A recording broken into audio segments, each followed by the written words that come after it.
What are the critical questions? What? What are the critical questions? Who was the author? Yes. The intended audience. When? Yeah, that's obvious. Yes.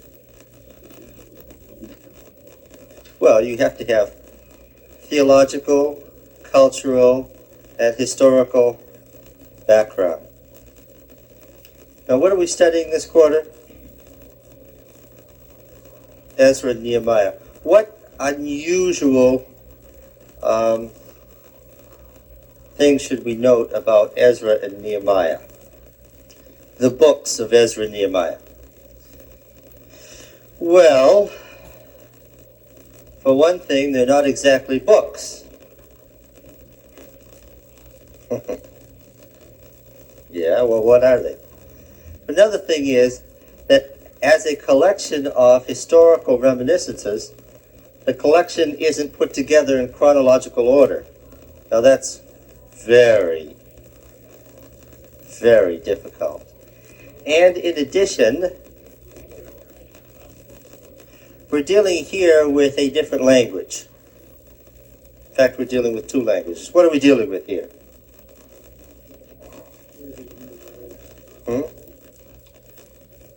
Late Hebrew and what?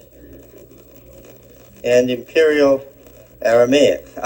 So we have some special language problems to consider. What were some of the things that I brought up that we should note and be concerned about right away?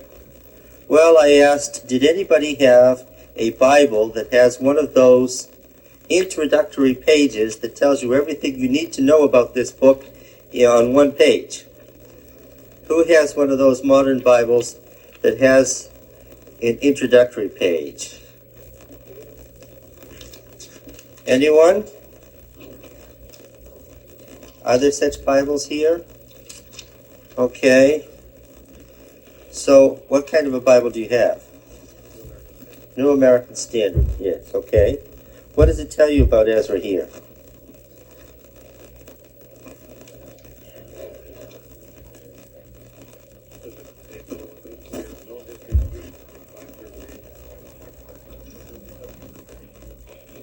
It does.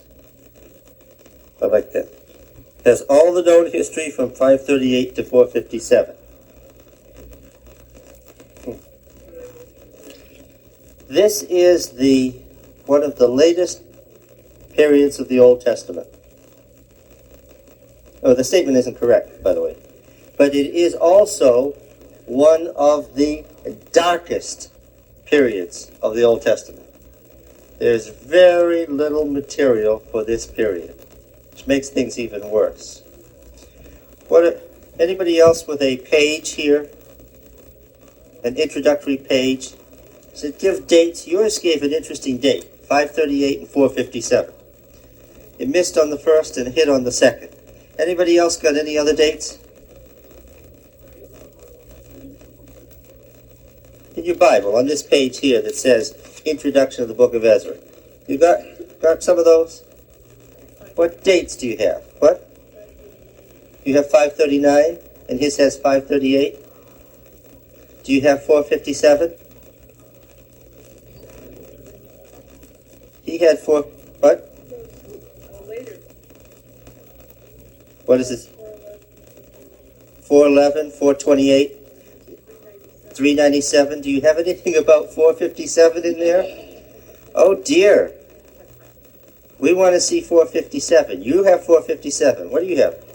I've got dates all over the place. 430, 440. 430, 440. There's a 458. 458. Oh, 458. 458. Anybody else got an introductory page like that? All right, we have a 457, a 458, a 440.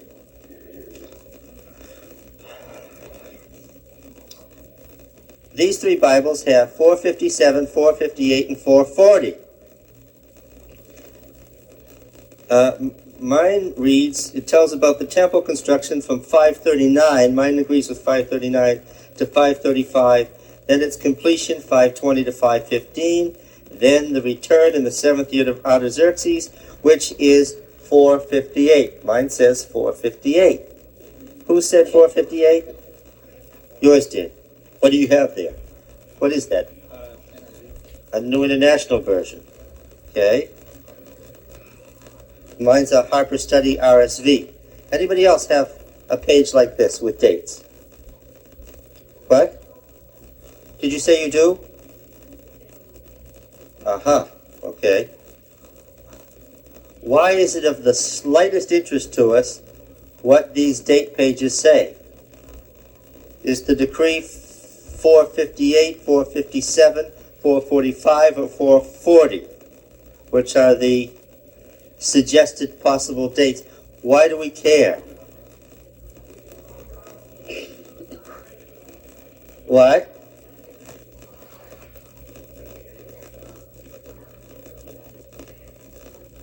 Yes, we've been over this ground in this class before, but I want to go over it again, and I'm glad that you said what you said. Did you notice that you said two different things to me? Did anybody catch that she said two different things? This is no way to treat a guest.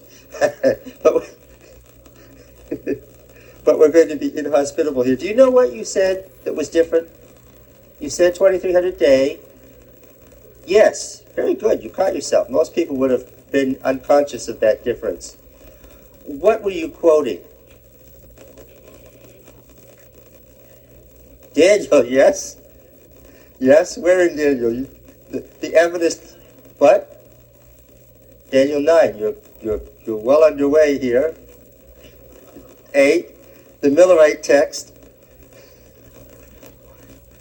It is Daniel 8. What verse is it? 8:14. Well, let's look at it because it concerns us so much.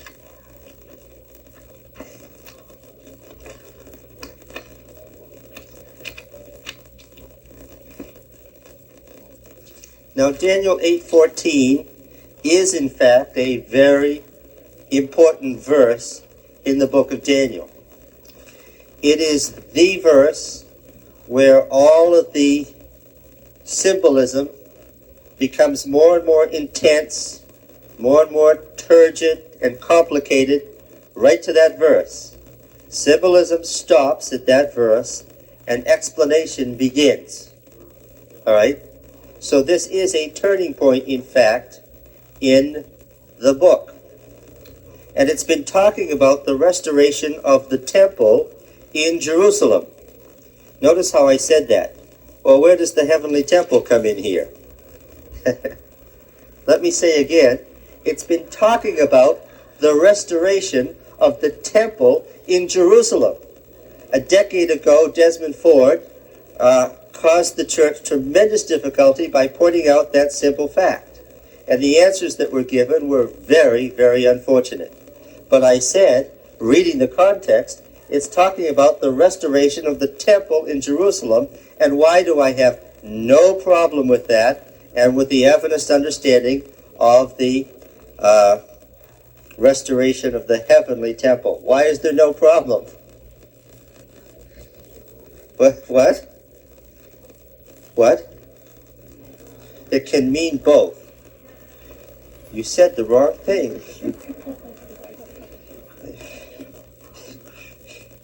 You blew it at the key moment, and I know you know. What did you say wrong? No, it isn't the possibility verb can. It's what? It is both. Now you're going down the wrong path. Would you follow a false prophet this easily? And you, Sharon.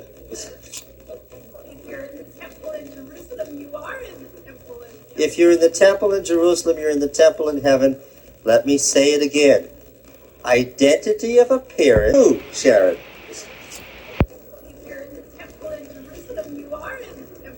If you're in the temple in Jerusalem, you're in the temple in heaven. Let me say it again. Identity of appearance equals identity of essence. Have we been down this road before? Nobody worshipped idols in the ancient world. What did they worship? They worshipped gods. And if you made something that looked like that god, what happened? It was, at that moment, that god. Have we been here before? Again, let's say, what two basic views about time and space did Greek philosophical thinkers establish in the 5th century BC? Something we all know because we're all Greeks. Everybody here is Greek. What do we all know? If we're here, we're not there. If it's now, it's not then. And unfortunately, the mythic texts of the ancient world don't believe either of those givens. Well, the 20th century doesn't believe either of those givens exactly, but for different reasons. In Isaiah 6, when Isaiah sees the Lord high and lifted up in the temple, what temple is he in? What's the answer? The answer is yes. Okay. So what was the problem with how you phrased it? Well, I have a note here. The ancient mind could be here and there. Could be now and then. All right. Here and there, now and then, coalesce. When you said both, what did you imply? That they're two separate entities. If we asked Isaiah, did you have a vision? Did you go to heaven? What would he have said? He was there, and he would have wondered, what do you mean, did you go to heaven? What do you mean by such a thing? There's no such concept. It's so basic to our thinking that we can hardly believe that they didn't think that way. In fact, it's kind of offensive. How could they dare believe something different from us? Yes. Again, anything that concerns the temple concerns what? The temple. Where is the temple? On the cosmic mountain. Where's the cosmic mountain? Well, maybe it's Mount Hermon or Mount Zaphon if you're in Syria. Perhaps it's Mount Zion. It may be the temple of Marduk in Babylon, right? See, that was a tough one. Babylon's in lower Iraq, where it's what? Flat. How did they get a cosmic mountain? Why, they what? They made one. Had 7 levels. The chapel at the top was what? The 7th heaven. It was, you were there. Okay?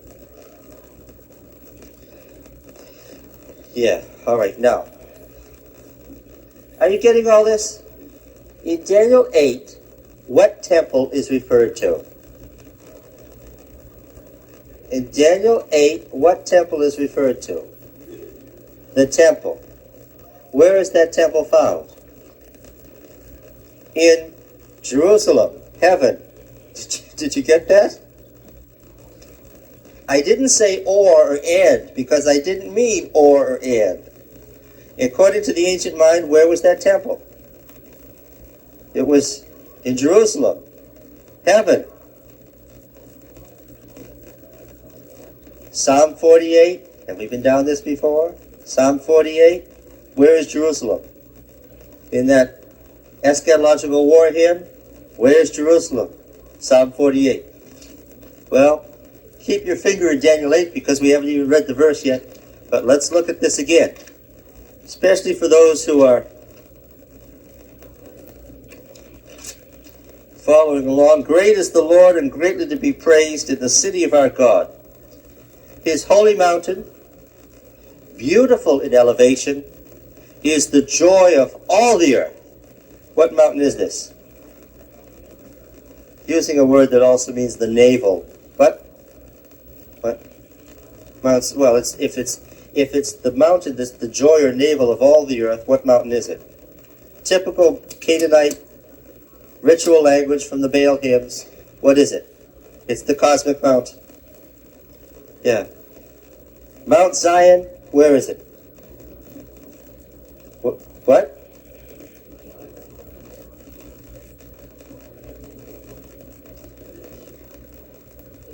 Sides of the north. Yes. So I suspect you're quoting the King James there. Yes. In the far north. In the farthermost, outermost north. Sides, because I think that the Cambridge doctors weren't quite sure what the implication was, so they said in the sides of the north. Yes. In the farthermost north. What does the cosmic mountain sit on in the Canaanite epics? It sits on the circumpolar stars. The 7 stars that rotate around the North Star are the bases of the cosmic mountain. I know, because I read it. It's still there. Stories from Ancient Canaan, Michael David Coogan. Good translation. This is a quote. This is a quote from the Baal epic, word for word. I wish they wouldn't quote non-inspired sources. It makes me worry about inspiration. Okay, now, what's happening here? Well, within her citadels, God has shown himself a sure defense. For lo, the kings assembled, they came on together. Don't worry about the past tenses. This is just a Hebrew perfect, meaning that this is certain to happen. As soon as they saw it, these kings, it doesn't say what the it is. As soon as they saw it, they were astounded. They were in panic. They took to flight. Trembling took hold of them there, anguish as of a woman in travail. The kings surround the cosmic mountain.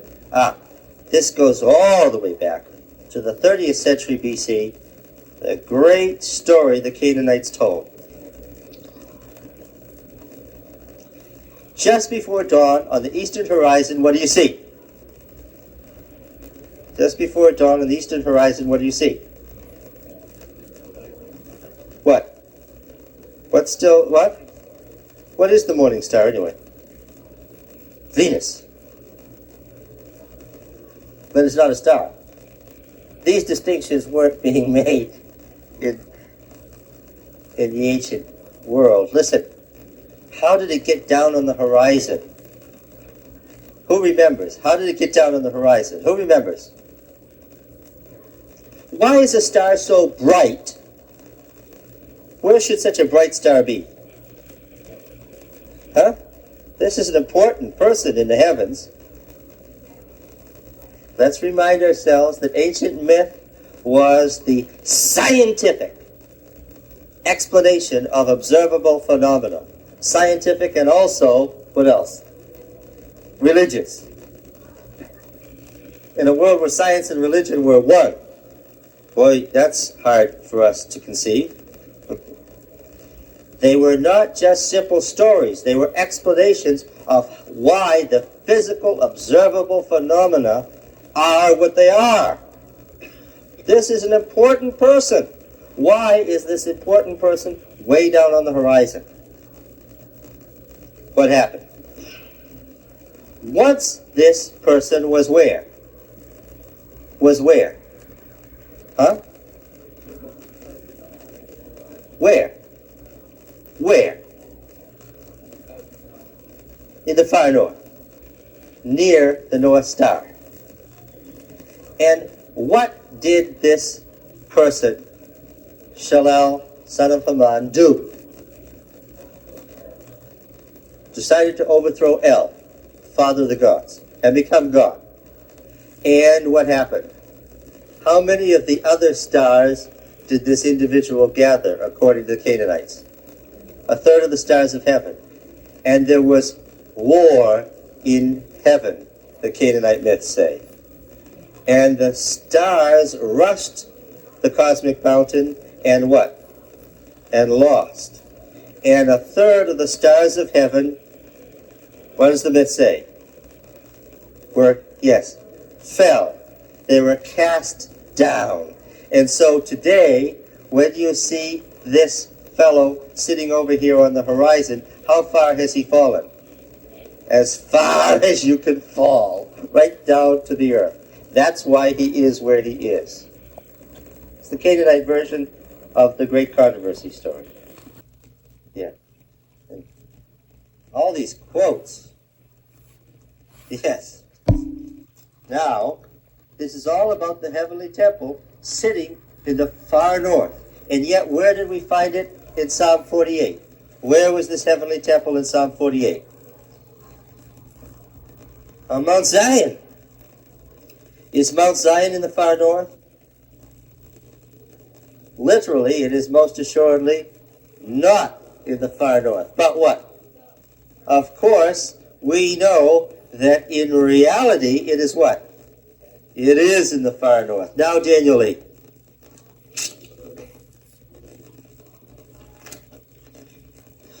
Daniel 8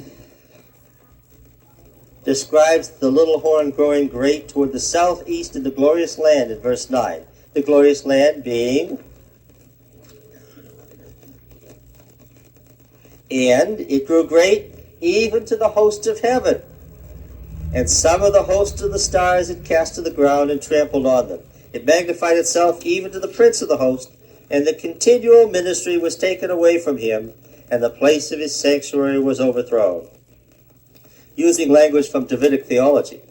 And the host was given over together with the continual ministry because of transgression, and truth was cast down to the ground. The horn acted and succeeded.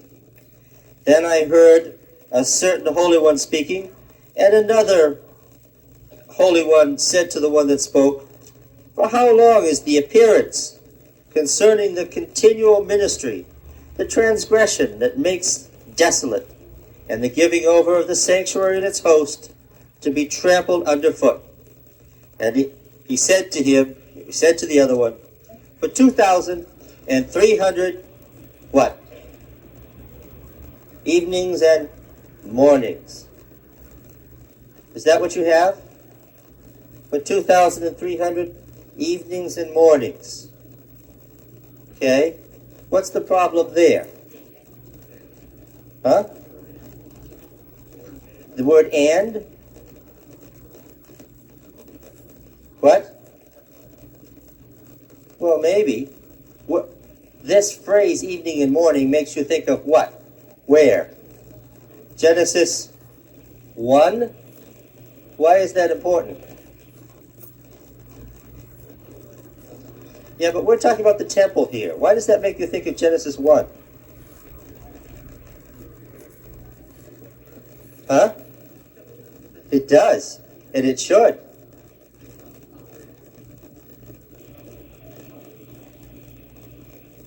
Genesis 1 was a temple catechism. Did you know that?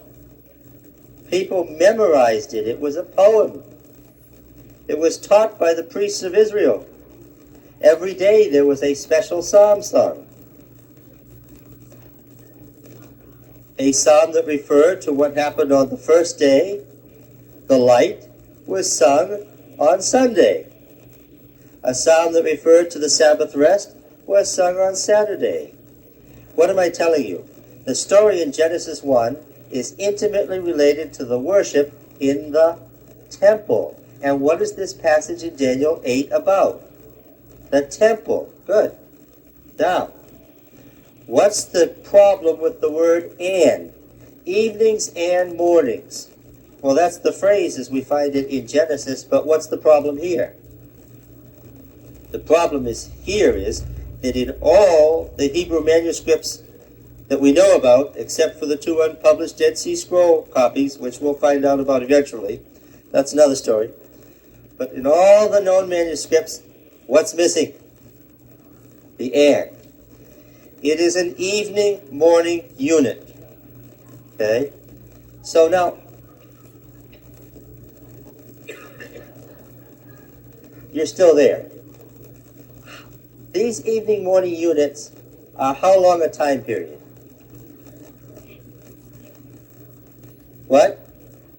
24 hours. That's correct. Reading the text in its most obvious meaning, the 24-hour periods. How did you translate it when you spoke first? And then you said years. Okay. What's the key here again? It's an evening, morning unit. So Daniel must first assume that he's hearing about what? As he hears, what does he hear? How does he hear? Yes. So in about 6 years, what will happen? In a little more than 6 years, what will happen? The sanctuary in Jerusalem will be restored. Is he glad? Oh yes. That means that the 70-year period is going to be shortened. He's happy. It's 2,300 days. It's a little more than 6 years. The sanctuary will be restored. Now, time passes. How much time is there between Daniel 8 and Daniel 9? About 12 years. A long time passes. Everything in the vision of Daniel 8 is explained to Daniel in Daniel 8. Every single thing that he sees is explained within the chapter, except for one thing. There's one item missing. What is it? What? What's missing? The time of the start time. Well, Daniel must have assumed he doesn't raise a big issue about it. He must have assumed what?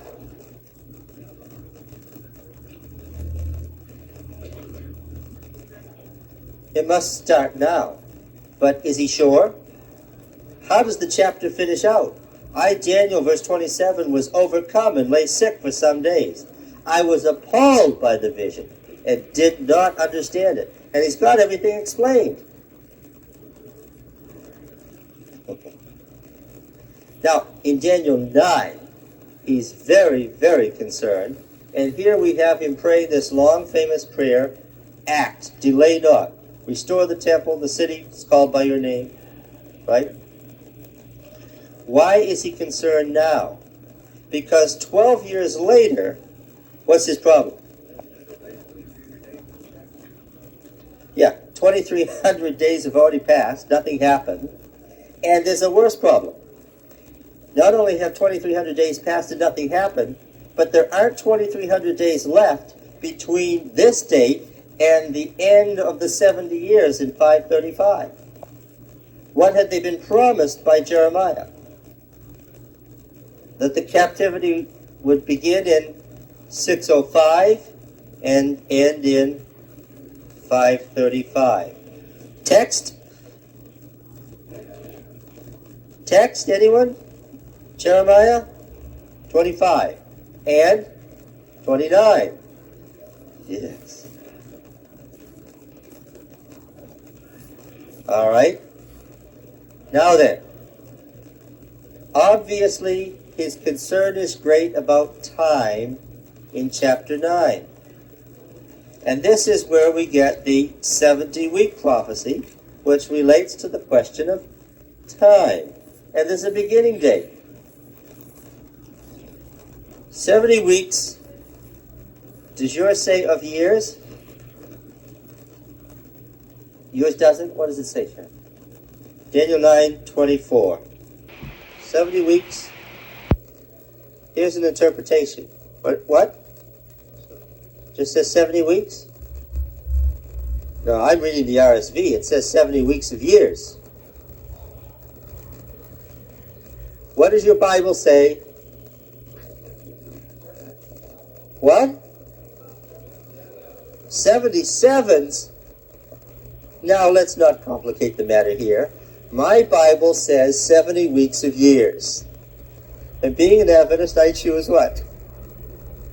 Yes, I choose to believe that. This is the famous My Bible Says answer, right? What's the problem? The problem is that the Hebrew word means 70 sets of sevens. Oh, no. What problem are we faced with now? 70 sets of 7 watts. I thought I had all this nailed down. Right? I learned this in grade school. I thought I had all this nailed down. Now it's coming unstuck here. Let's go back to Daniel 8:14. 2300 evenings and mornings. In the temple, what events made up that evening morning unit? A sacrifice. There wasn't just a morning sacrifice, right? There wasn't just an evening sacrifice. The unit was what? Morning and evening. Yeah. Sometimes it says evening and morning. Sometimes it actually says morning and evening in Leviticus and Numbers. All right. What units did the evening morning sacrifice mark off? Well, obviously, there was an evening morning sacrifice that marked off every 24-hour day. Simple. In which case, it means 2,300 24-hour days. But what else?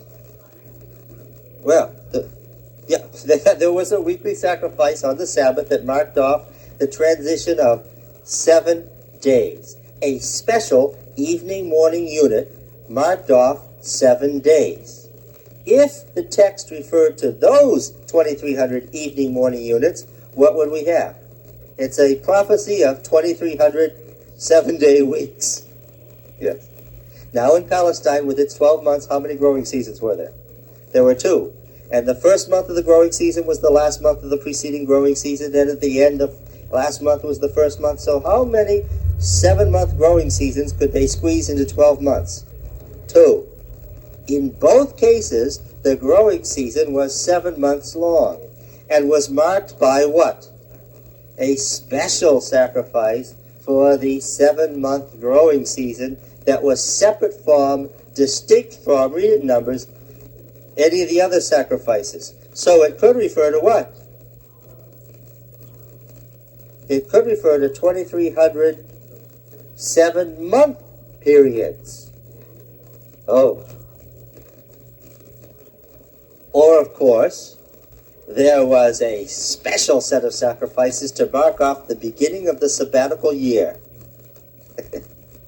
So if it was 2,300 evening morning units referring to the sabbatical year, it could be 2,300 7-year periods, in which case it's thousands of years in the future and it hasn't run out yet.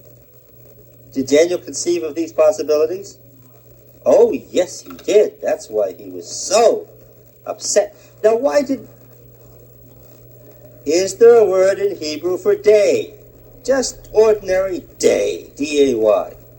Is there a word for that means a 24-hour period? Yeah, and it's used like our English word. It has a semantic range. It can mean a 24-hour day. They also use it for their era, meaning in our day. They said words just like that. But they had a word for day. We skipped some because we were following the theme of seven units. There was also, of course, a special evening morning sacrifice to mark off each lunar month. So it could have been 2,300 months. Was there a word in Hebrew for month? Yes, a very fine word that means month. It's the word for moon. After all, what is our English word month? It means it mooneth, right? That's exactly what it means. Yeah. So they had the same word we did.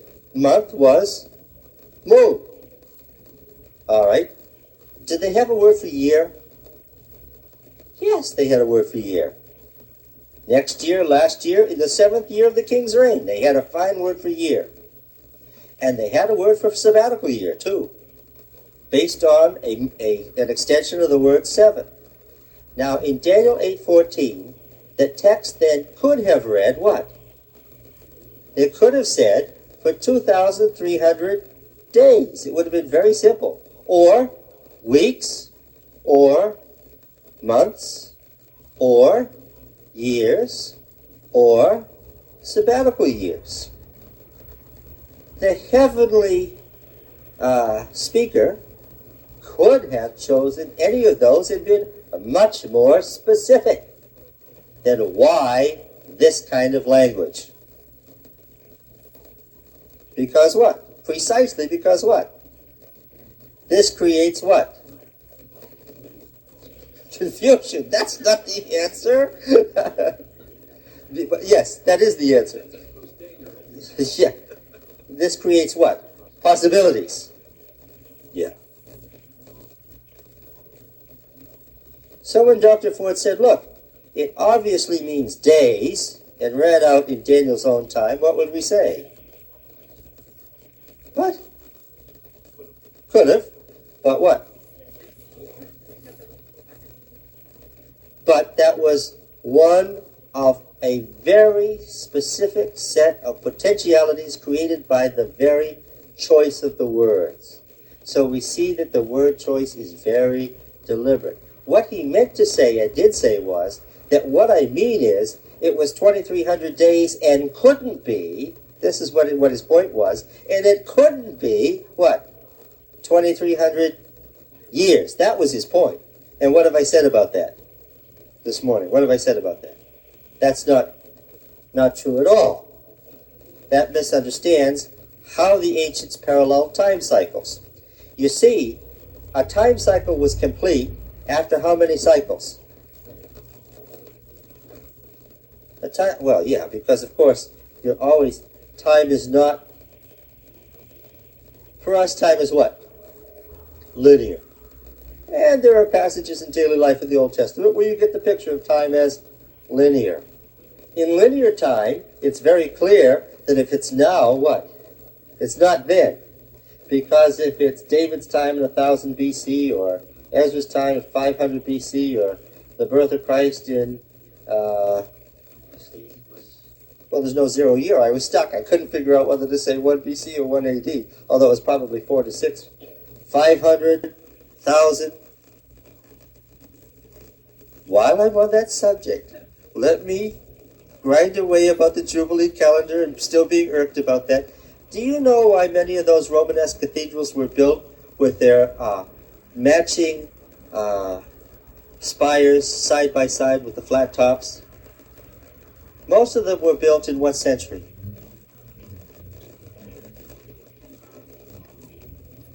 Many of those Romanesque cathedrals, most of them were completed in the 10th century. What did folks say as they approached the year 1000 AD? What? Well, what did they say? Yeah, they said Christ is what? There was a great upsurge of Adventism in the 10th century. The 10th century was a big Adventist century. And what did folks expect in the year 1000? That the 1,000 years were ended and what? Christ would return. And cities throughout Europe vied for building the most beautiful and greatest cathedral with those flat tops in the hopes that what? Christ would descend to what? To their cathedral and hold the last judgment there. So some of those cathedrals that took 100 years in building were Adventist cathedrals. All those good Romanesque cathedrals. And what did we expect and say would happen as we approached the year 2000? Somebody will say what? This is the year. So there's going to be an upsurge of that kind of Adventism. All right, now, how did I get on that? In linear time, now is not then. So what kind of time are we talking about when we're talking about now being then and never moving forward but always moving through the same pattern endlessly? What kind of time are we talking about? Cyclic time, where any cycle parallels any other cycle in concentric circles. Yes. So that a day is the same as, a month is the same as, a year, right? The sabbatical year, 6 years of labor, 7th year of rest. The week, 6 days of labor, 7th day of rest, are what? Are parallel cycles that complete the whole cycle. Yeah. All right. Now then, what about time? How did we get here from Ezra? Daniel 9 says, 70 weeks of years, verse 24, 70 weeks of years are what? What's the next word? Why do we have to spend so much time looking at words in the Bible? This is somewhat annoying. Decreed or determined. What word did I have in there? Do you remember how you memorized it? How did you memorize it? No, that's not the word you memorized. 70 weeks of years are what? Cut off. And that made it easy. Because if we said cut off, then what could we say? This weeks of years is the first part of what? Of the longer period. And so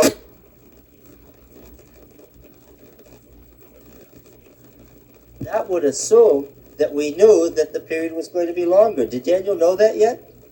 No. Unfortunately, the word has another meaning that is used more basically at the end of the Old Testament period. What is it? 70 weeks of years are determined. It has an idea of measurement. Now, I said weeks of years. It's actually 77s. What? Well, how does it look in Spanish? Determined?